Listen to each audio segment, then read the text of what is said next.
Not for profit organisation की हमारी series में आज हम पेज नंबर 83 पे जो सम नंबर 8 है वो देखने वाले हैं। तो let us read the some.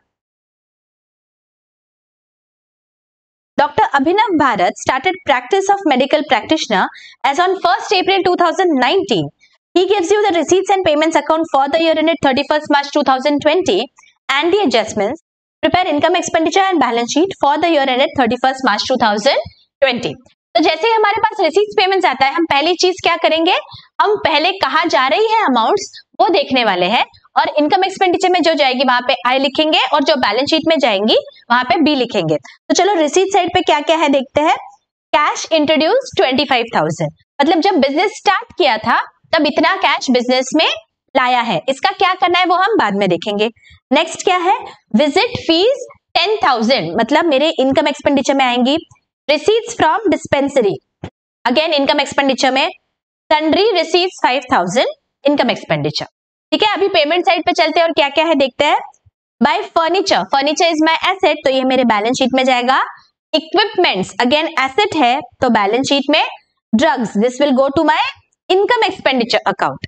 Salaries income expenditure, rent income expenditure, conveyance income expenditure, stationery income expenditure, electrical charges income expenditure, journals income expenditure. Drawings, drawings क्या है, जो भी पर्सनल यूज के लिए विड्रॉ किया है उसे हम ड्रॉइंग्स बोलते हैं। तो इसीलिए ये जो अमाउंट है ये मेरे बैलेंस शीट के कैपिटल फंड में से माइनस होगी, तो यहाँ पे मैं बी लिख लेती हूँ।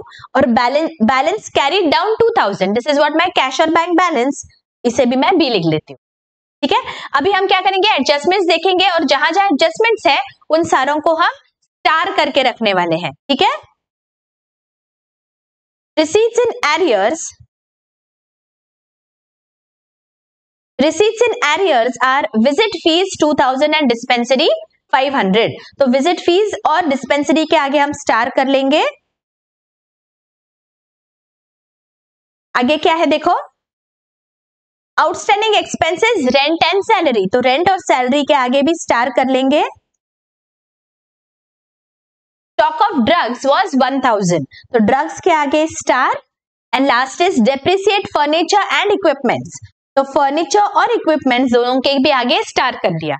ठीक है, अभी हमें क्या करना है, सारे पहले अमाउंट्स मुझे ट्रांसफर करने हैं इनकम एक्सपेंडिचर या बैलेंस शीट को, and then one by one we will see the adjustments. चलो, अमाउंट पहली क्या है, visit fees 10,000, this will go to my income expenditure side, income side. By visit fees 10,000 inner column में है क्योंकि कुछ एडजस्टमेंट्स है। Receipts from dispensary 30,000 by receipts from dispensary 30,000, again inner column because there is some adjustment. To sundry receipts 5,000, sundry receipts है, वापस income expenditure में लिखेंगे।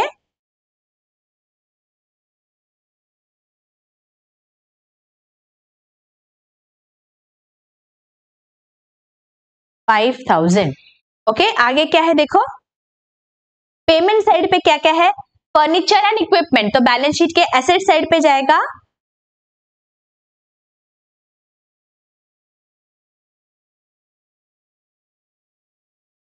Furniture amount is 8,000 and equipments 10,000. Okay, next क्या है,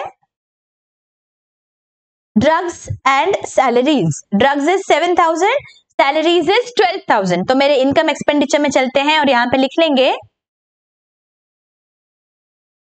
टू ड्रग्स 7,000 इनर कॉलम में, because आगे star है, कुछ एडजस्टमेंट है। तो सैलरीज 12,000 टिक कर देते हैं। आगे क्या है, रेंट है 6,000 का, तो रेंट एंड कन्वेयंस है 4,000 का, both will go to my income expenditure account. तो यहां पे मुझे लिखना है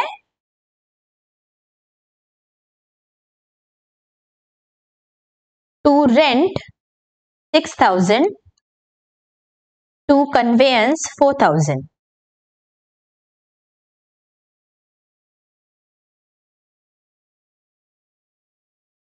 आगे क्या है?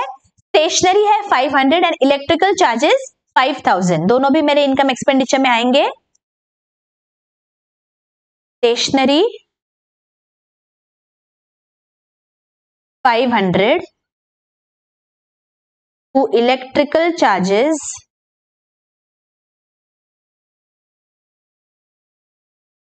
5,000. जर्नल्स है 500 के. अगेन इनकम एक्सपेंडिचर में 2 journals, amount is 500.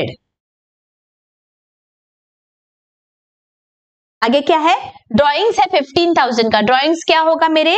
लाइबिलिटीज में से माइनस होगा 15,000. यहां पे मुझे लिखना है less drawings.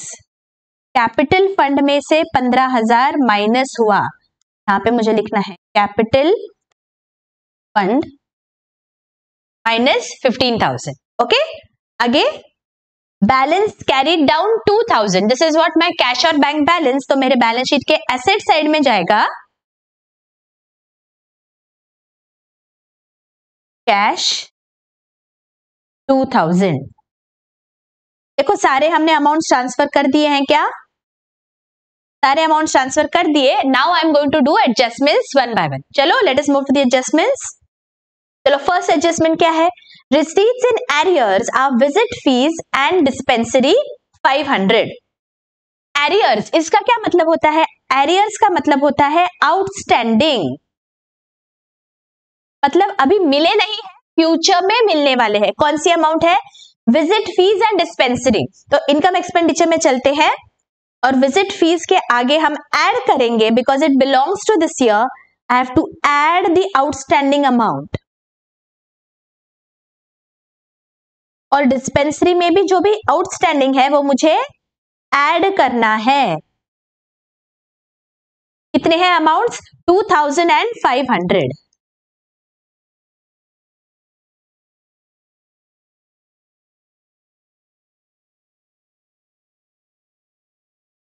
and this outstanding amount is what it will go to my balance sheet on the asset side because future में मुझे benefit मिलेगा.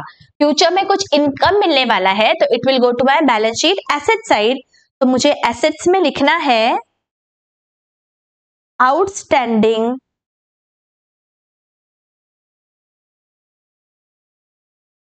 visit fees. How much? 2,000. And outstanding dispensary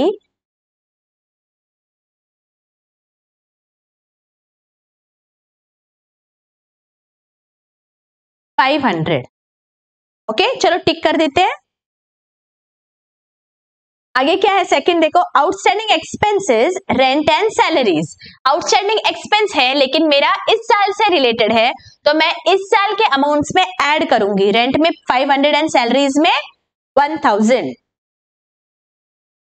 तो add outstanding salary amount is 1,000 और rent में add outstanding rent. What is the amount? 500.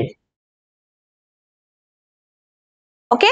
और इसका second effect कहा जाएगा ये मेरे एक्सपेंस है जो आउटस्टैंडिंग है. इसका मतलब फ्यूचर में मुझे कुछ पे करना पड़ेगा. मेरा ऑब्लिगेशन क्रिएट हो गया तो मेरे लाइबिलिटी साइड में दिखेगा आउटस्टैंडिंग सैलरीज एंड रेंट. तो बैलेंस शीट में लाइबिलिटी साइड में चलते हैं और यहां पे लिख देंगे outstanding expenses salary 1,000 rent 500. Okay. आगे क्या है देखो stock of drugs was 1,000 rupees. अभी आप याद करिए मैंने जब आपको एडजस्टमेंट सिखाए थे बेसिक एडजस्टमेंट्स तब क्या बताया था? जब भी हमें स्टॉक ऑफ ड्रग्स दिया है या स्टॉक ऑफ स्टेशनरी दिया है इसका मतलब जो भी हमने परचेज किया और जो भी ओपनिंग स्टॉक था इसमें से कुछ बच गया है. लेकिन इस साल के इनकम एक्सपेंडिचर में सिर्फ उतनी ही अमाउंट्स आएगी जो इस साल कंज्यूम हुआ है। इस साल जितना यूज हुआ है उतना ही इनकम एक्सपेंडिचर में जाएगा। तो ये अमाउंट मुझे कैसे मिलेगी? तो यहाँ पे मुझे क्या करना है, स्टॉक ऑफ ड्रग्स का ओपनिंग स्टॉक देखना है। ओपनिंग स्टॉक है क्या मेरे पास? नहीं है, बिकॉज ये चालू ही 1 अप्रैल 2019 पे हुआ। तो ओपनिंग स्टॉक कुछ भी नहीं था, जो भी है वो खरीदा था इस साल, राइट? तो इस साल कितना खरीदा वो मुझे देखना है। इस साल जो खरीदा वो रिसीट्स एंड पेमेंट्स में दिखेगा। The amount is 7,000, correct? इस साल 7,000 खरीदा, उसमें से 1,000 इज स्टिल लेफ्ट। तो इस साल यूज कितना हुआ? 7,000 माइनस 1,000। तो मुझे इनकम एक्सपेंडिचर में चलना है और यहाँ पे ड्रग्स में से मुझे माइनस करना है 1,000। Why? Because this has not been used. So closing stock of drugs 1,000 I have to deduct from total purchases. और इसका सेकेंड इफेक्ट कहा जाएगा, this is my closing stock. तो ये मेरे बैलेंस शीट में एसेट साइड पे दिखेगा। तो बैलेंस शीट के एसेट साइड पे चलते हैं और लिखते हैं क्लोजिंग स्टॉक ऑफ ड्रग्स।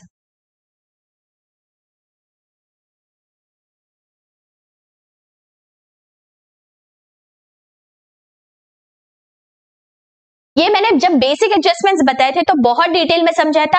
कोई भी डाउट हो तो तुरंत वो वाला वीडियो चेक कर लीजिए, मैंने लिंक दे दिया है। फटाफट से आपके बेसिक सारे एडजस्टमेंट्स रिवाइज हो जाएंगे। ठीक है, आगे। Depreciate furniture eight 8% per annum and equipments 500। तो हाफ हाफ डिवाइड कर लेते हैं। पहले फर्नीचर पे फोकस करते हैं, 8% पर एनम। तो फर्नीचर पे चलते हैं बैलेंस शीट में और लिखेंगे लेस डेप्रिसिएशन। कितना है? 8% पर एनम, मतलब 8,000 का 8%, दैट इज 640।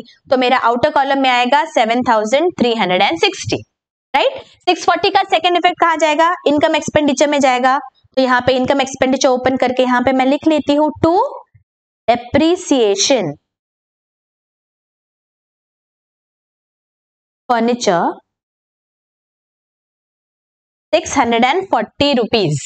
ओके, देखो नेक्स्ट हाफ क्या है इस एडजस्टमेंट का। इक्विपमेंट्स पे डेप्रिसिएशन 500 रुपीज है, हमें कैलकुलेट नहीं करना है, दिया गया है। तो इनकम एक्सपेंडिचर में यहाँ पे मुझे लिख लेना है depreciation on equipments 500 rupees.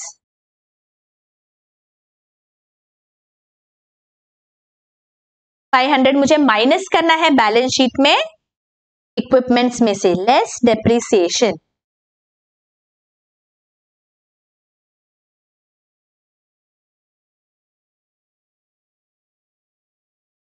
Okay, अभी और कोई एडजस्टमेंट बची है क्या? लेट अस सी। नहीं, अभी और कोई भी एडजस्टमेंट नहीं बची है। तो अभी क्या करना है? अभी बस मुझे पहले इनकम एक्सपेंडिचर का टोटल देखनी है और सरप्लस है या डेफिसिट है वो कैलकुलेट करना है। तो चलो इनकम एक्सपेंडिचर अकाउंट में चलते हैं और क्रेडिट और डेबिट साइड की टोटल्स लेते हैं।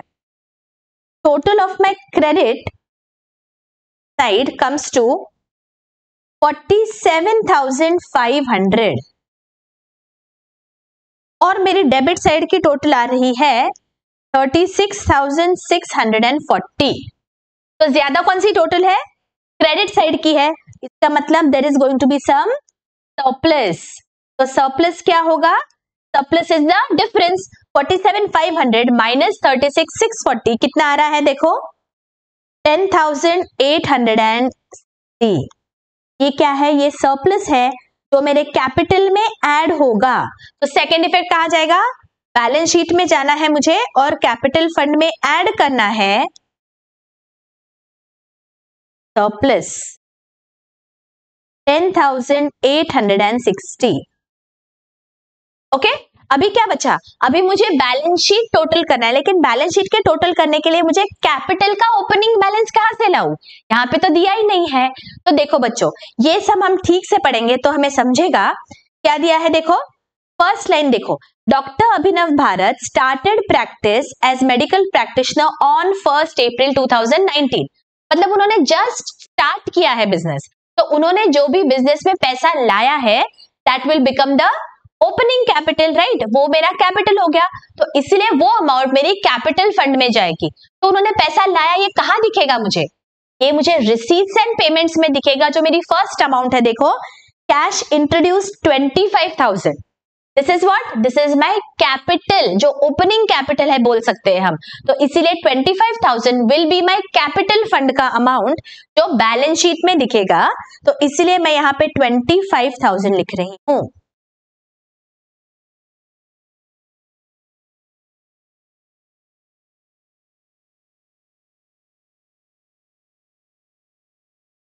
ओके अभी क्या करना है मुझे, अभी सिंपल बस बैलेंस शीट की टोटल करनी है and let us see whether मेरी एसेट्स और लायबिलिटीज की टोटल टैली हो रही है या नहीं। मेरी लायबिलिटीज साइड की टोटल आ रही है 22,360।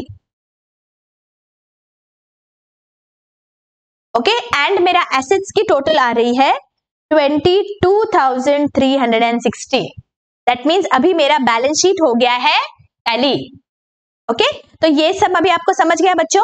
ये सब में हमें एक बहुत ही इंपॉर्टेंट चीज सीखने को मिली है कि अगर आपने बिजनेस जस्ट स्टार्ट किया है तो जो भी कैश इंट्रोड्यूस किया है that will become my opening figure for capital fund. ठीक है, तो ये आपको याद रखना है। अगर आपको एग्जाम में ऐसे दिया गया होगा जहां पे कैपिटल फंड की अमाउंट ही नहीं है, तो जो भी कैश है रिसीट्स पेमेंट्स का opening cash, that is your capital amount. ठीक है, समझ गया बहुत अच्छी से। तो अभी क्या करेंगे, नेक्स्ट वीडियो में मिलेंगे जहां पे मैं अगला सम लेने वाली हूं, ऐसा ही जो बहुत इंटरेस्टिंग रहेगा। अगर किसी ने अभी तक एडजस्टमेंट्स नहीं देखे हैं या रिसीट्स पेमेंट्स नहीं देखा है कैसे बनाना, तो मैंने वो वीडियो दे दिया है, आप जरूर जाके देखिए। मैं मिलती हूँ आपको उसी वीडियो में। Till then take care, bye bye.